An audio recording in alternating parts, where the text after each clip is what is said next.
Please take back this thought with you. Wherever women are worshipped, all the gods reside there. Where the women are not worshipped, all the activities there bear no fruits. They all become a failure.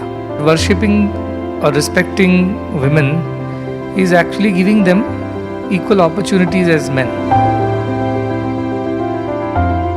That's what it means when we say Yatra Naryastha Pujyante.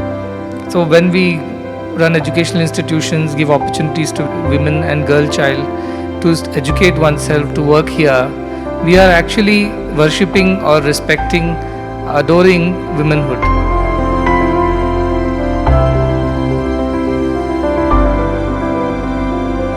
Please take back this thought with you.